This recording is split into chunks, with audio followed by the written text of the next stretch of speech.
It was a spectacle never to be forgotten by those few who were lucky enough to witness it. The first wave of a British expeditionary force was landing in Egypt, row after row of bristling boats propelled by strong-armed bluejackets whose oars rose and fell with perfect rhythm. It was dawn on the morning of March 8, 1801, and although the weather was clearing, the seas were still rough from a week of storms. In spite of the choppy waters, each boat was placed at a 50-yard interval from its neighbors, and the front of the little armada stretched for more than a mile. 50 redcoats were packed into each boat, sitting on the small benches with their unloaded brown Bess muskets balanced between their knees. Each soldier wore a red tunic faced with regiment colors and sported a new type of military headgear, unlike the felt cocked hats they were used to wearing. The new hat, called a shako, was a black leather stovepipe with a metal regimental plate in the front. Each man carried 60 rounds of ammunition in his cartridge box, 2 spare flints, and 3 days' worth of rations in his knapsack. Behind the first and second wave of boats, a third line was towing launches filled with artillery. The French soldiers who waited along the sandy shore of Aboukir Bay were battle-tested veterans, men accustomed to victory under a rising young general named Napoleon Bonaparte. But much of that glory had literally departed when Bonaparte abandoned his men in North Africa and returned to France. They still had their pride, however, and the British were traditional enemies. 12-pounder cannons and 12-inch mortars were primed and ready to give the hated English a fiery welcome. When the first line of boats came into range, a French cannon roared, sending a lethal spray of grape shot over the bay. Soon, other French artillery joined in the symphony of carnage. The battle for control of Egypt had begun.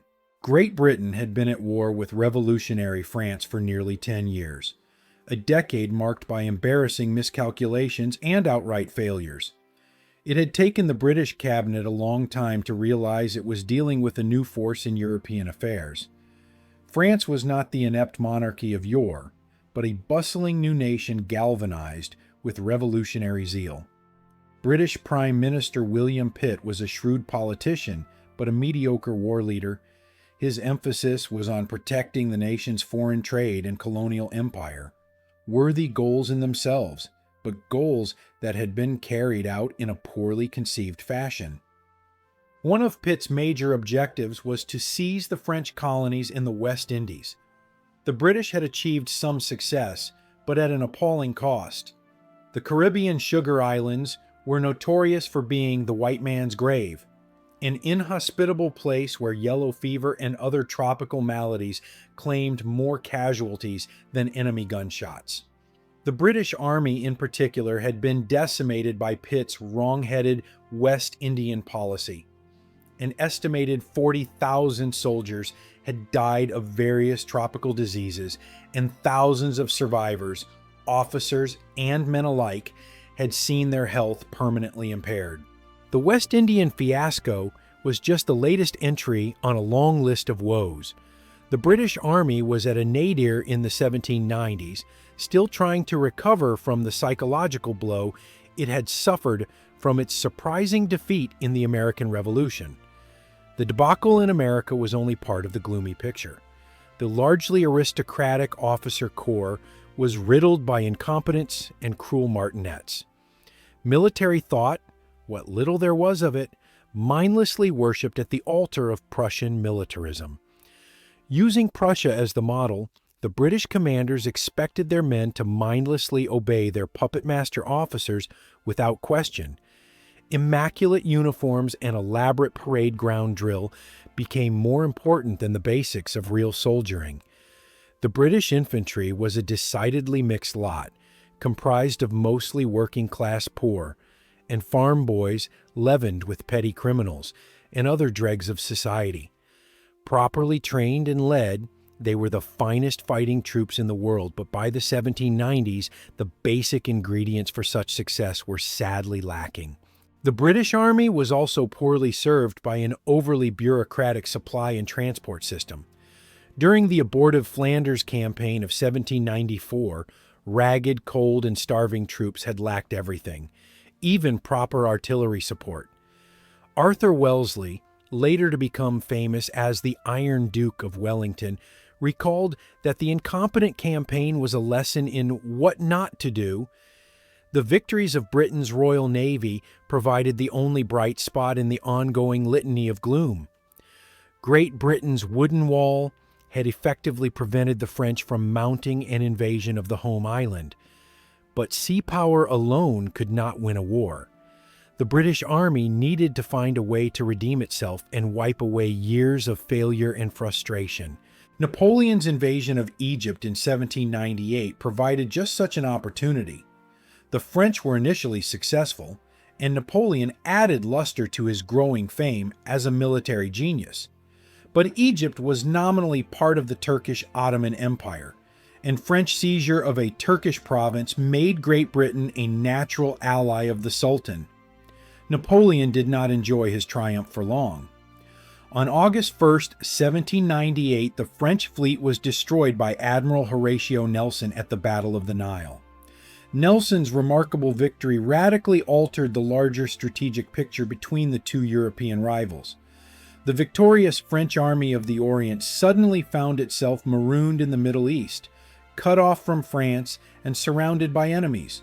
Napoleon left his stranded army in late 1799 to begin a series of political intrigues back home in France. After a successful coup, he became head of state as first consul. Beset with a host of European enemies, Napoleon put Egypt low on his list of priorities, providing Great Britain with a golden opportunity to mount a land campaign with a better than even chance of success. Pitt and the cabinet authorized an expedition to expel the French from Egypt in late 1800. In some respects, the British had no choice. A French-occupied Egypt seriously threatened their eastern Mediterranean trade, and strategically, if not literally speaking, Egypt was halfway to India. The French in Egypt might well encourage anti-British native rulers on the subcontinent. An expeditionary force of some 16,000 men was hastily assembled, and Admiral Lord George Keith was ordered to transport the troops and lend logistical support as needed. From the start, inadequate intelligence plagued the British effort. The leaders in London thought the Army of the Orient was smaller than it actually was. London also counted on Turkish help, but the Ottoman army had fallen away badly from the glory days of Suleiman the Magnificent in the 16th century. The British government was also in something of a quandary about who should head the expedition. The pickings were decidedly slim, but General Sir Ralph Abercromby was given the assignment. At 66, Abercrombie was old by late 18th century standards, and he had seen a lifetime of hard campaigning. Soldiering in the tropics had damaged his health, and his eyesight was failing. In spite of all this, Abercrombie was still an inspired choice. He may have been half blind, but his manner of soldiering was anything but myopic. In the West Indies, he had earned a reputation for taking good care of his men and treating them like human beings, even within the bounds of military discipline. He forbade drilling in the tropical sun, and dishonest or incompetent officers were sacked, while good soldiers within the rank and file were rewarded conversely. Abercrombie was fortunate to have some outstanding subordinates in the upcoming campaign. Major General John Moore, a doctor's son, was free of the pride and prejudices of the aristocratic class. Moore recognized that adequate training in musketry was the key to success. The British Army's famed thin red line, or 2 ranks deep, could stand against any column, provided that line was trained to shoot 2 or 3 rounds a minute and was led by officers whom the men could trust and respect. Moore, like Abercrombie, took care of his men, insisting that the soldiers have a sense of personal responsibility as well as discipline. A redcoat was not a mindless doll, but a human being who could think as well as fight.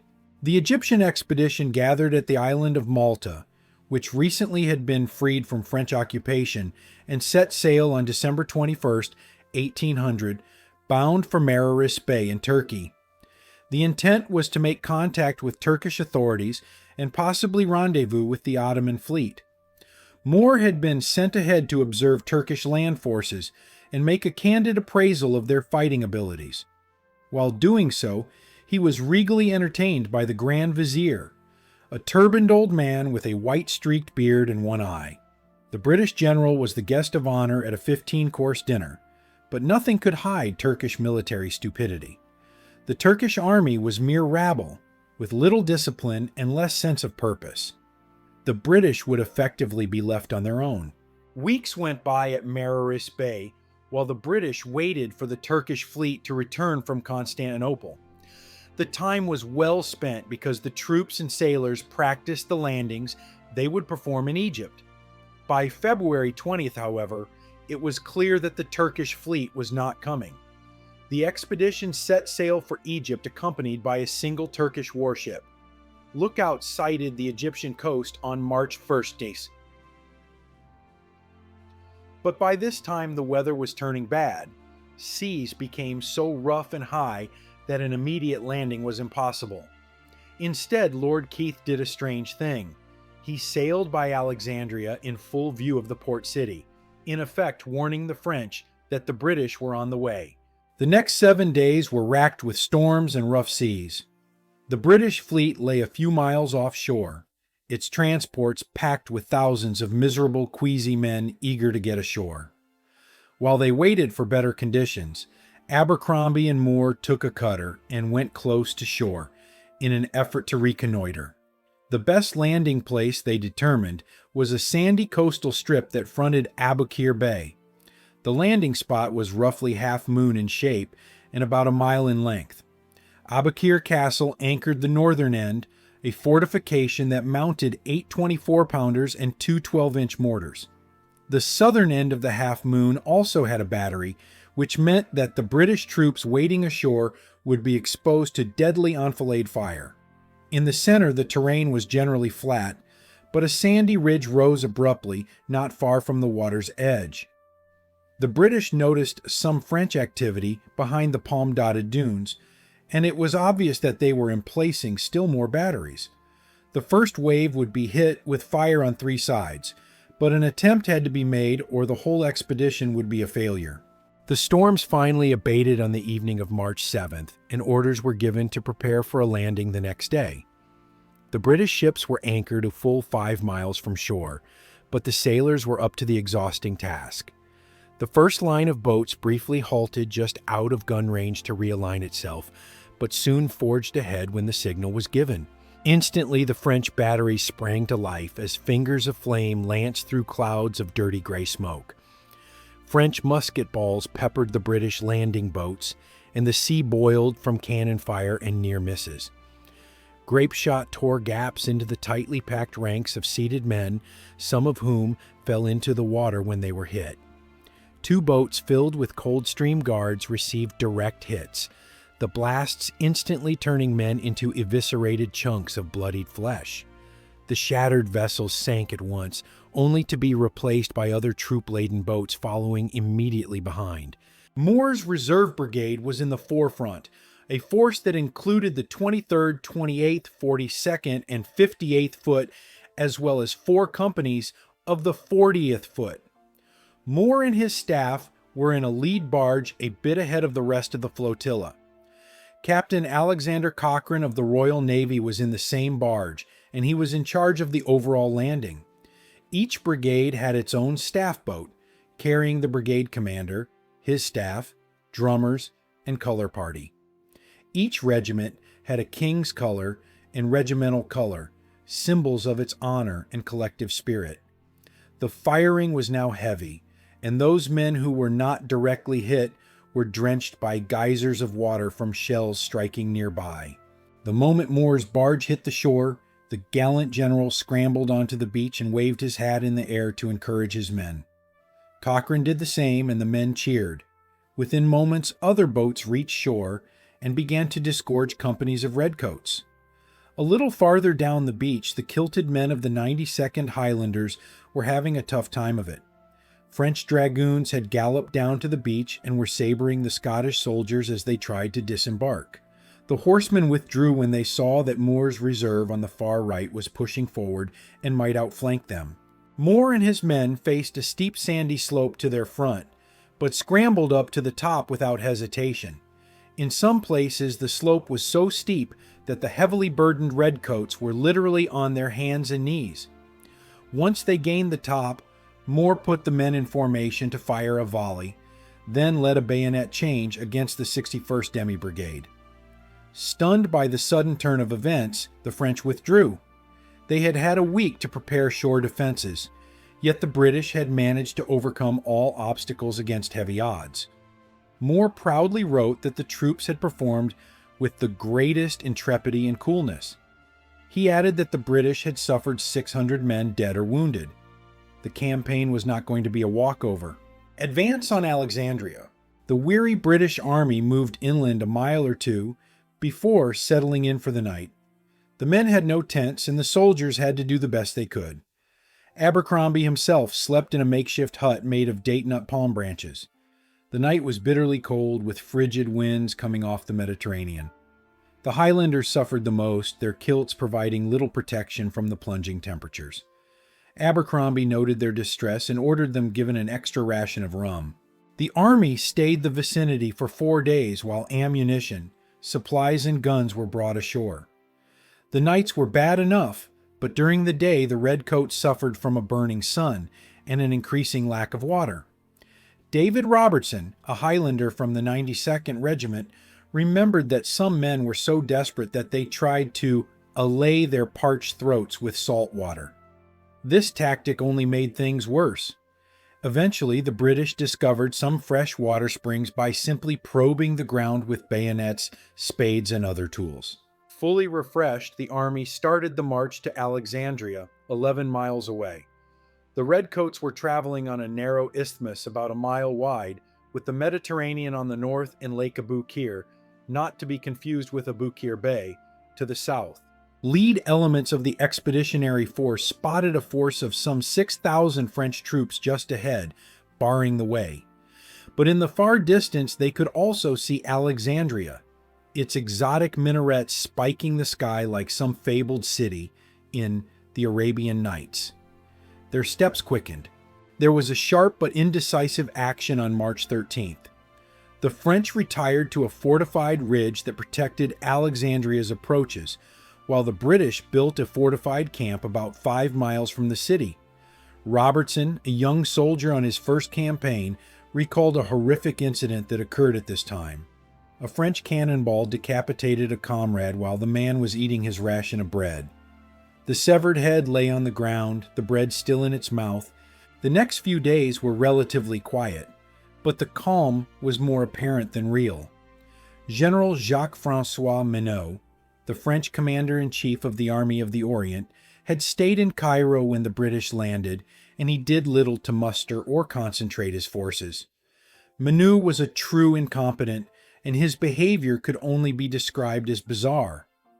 When Napoleon was still in Egypt, Menot made a great show of converting to Islam. It fooled no one. His fellow Frenchmen believed that Abdullah Menot did not really believe in an Islamic God.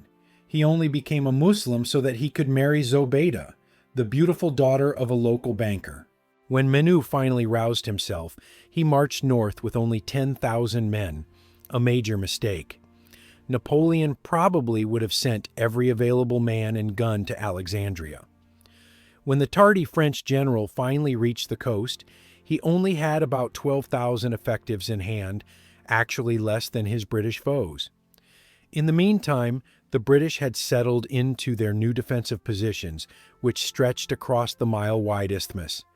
The French were guarding Alexandria from a fortified ridge about 2 miles from the British front, and for several days all was fairly quiet. The redcoats quickly adapted to their new environment. Some literally covered themselves with sand to protect them from the cold night air. Local Arabs came into camp to trade and soon did a brisk business in sheep and ostriches. The Highlanders eagerly brought the feathers for their Scottish bonnets. But Moore had other things than fashion on his mind. The extreme left was a weak point, so he ordered the emplacement of 2 batteries, as well as another battery near the Guards Battalion in the center of the line. Moore was still not content with the arrangements. A couple more redoubts were added until there were two 20-pounders and 30 field guns up and down the line. The general knew that his reserve brigade's position in the extreme right was key to the entire British camp. It was on high ground and featured the remains of ancient Nicopolis, an Alexandrian suburb that had been built by the Roman Emperor Augustus. The whole area was honeycombed with shattered columns and other ruins. Local Arabs warned that the French were about to move, but no one knew when it was going to happen. By chance, Moore was the officer of the day for March 20th. He took his responsibilities seriously, remaining awake throughout the night. He was just starting to give orders for the withdrawal of sentries at dawn when firing started on the left. It was 3:30 a.m., and so dark that it was hard to distinguish friend from foe. Pinpricks of light sparkled and flashed in the distance, telltale signs that muskets were being discharged, and Moore heard a thunderous noise to the far right. The French probe to the left was just a feint. Moore instinctively knew that his reserve battalion was going to receive the brunt of the French effort. "This is the real attack," he shouted to an aide and galloped back to his command as fast as his horse could carry him. When the action began, the Guards Brigade was in the center, supported by 3 brigades on the left. The British also had a second line consisting of 2 more brigades and dismounted cavalry. They could take care of themselves. The real developing crisis was on the right. The British had constructed an open redoubt about 20 yards in front of the Roman ruins. The 28th Regiment of Foot, Gloucesters, held the redoubt area, while the 58th Foot occupied the ruins. The 23rd Foot and flank companies of the 40th Foot in turn supported the 58th. Columns of French infantry swept forward in waves, only to be repulsed by the 28th Foot's disciplined volleys. The French attack receded in a bloody ruin, but this was only the beginning. A second French column swept to the left and penetrated the British line, threatening to take the redoubt from the rear. Opportunely, the 42nd Highlanders arrived on the scene, and Moore personally led the Black Watch forward in a bayonet charge that plowed into the French column's flank, throwing them into confusion and disorder. Moore was hit in the leg, although not seriously, and the 42nd started to pursue their beaten foes. Their blood was up, and they chased the broken enemy too far. Suddenly the tables were turned. They found themselves facing fresh French cavalry. The Gallic horsemen charged, throwing the kilted Highlanders into disarray, then swept left of the redoubt, making for the British rear. Once the French held the redoubt and the heights, they could roll up the entire British line. The 28th Foot was valiantly holding the redoubt, beating off continued attacks in the front, when suddenly they discovered French horsemen coming up from behind. The British infantrymen were formed in 2 ranks, the classic thin red line, and completely surrounded by the enemy. It was the supreme moment, and the 28th was not found wanting.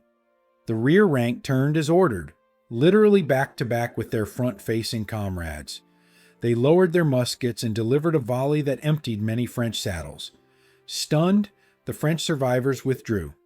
By this time, dawn was lightening the eastern sky, revealing the extent of the British victory. The French retreated on all fronts, leaving behind 3,000 killed and wounded. In honor of its heroic stand, the 28th was allowed to wear a cap badge on the back of their shakos, as well as on the front. The Battle of Alexandria, sometimes called the Second or Night Battle of Aboukir, was indeed a great victory, but it had been purchased at a high cost. The British had suffered 1,276 casualties, but it was the loss of their commander-in-chief that was the most keenly felt. General Sir Ralph Abercromby preferred to lead from the front, and at one point he was surrounded by French dragoons attempting to take him captive. One dragoon tried to lay hands on Sir Ralph, but a Highlander corporal shot the French assailant dead. A short time later, however, Abercrombie was hit by a musket ball in the thigh. He died a few days later, mourned by all in his command. The rest of the Egyptian campaign was largely an anticlimax. 6 more months of hard fighting remained, But after the capture of Alexandria, the issue was never really in doubt. In August 1801, Menou surrendered and the French evacuated Egypt. Napoleon's Egyptian adventure, an uneasy mixture of idealism, cynicism, and blood, was over at last. For the British Army, the Egyptian campaign was a new beginning, auguring more victories to come. Moore had demonstrated that British battle techniques were sound, and that with proper guidance, the British soldier was equal or superior to Napoleon's vaunted legions. The fighting techniques shown at Alexandria would continue, reaching their zenith on the muddy fields of Waterloo 14 years later, when Napoleon and his Grande Armée were defeated for good.